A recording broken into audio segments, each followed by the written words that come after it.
Today's Quranic word of the day is Bahr. The Bahr is the ocean. The majority of our planet is covered by the ocean.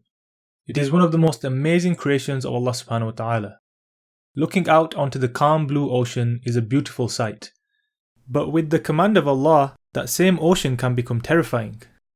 It can destroy our strongest and largest ships and send a tsunami that can wipe out entire populations. The ocean is home to millions of different sea creatures, and we must respect their home the same way we respect the home of other humans. Mankind are polluting the world's oceans and destroying marine ecosystems, and as Muslims it's our duty to do whatever we can to change this, by doing things such as decreasing our use of plastic as much as possible and increasing our awareness about this issue.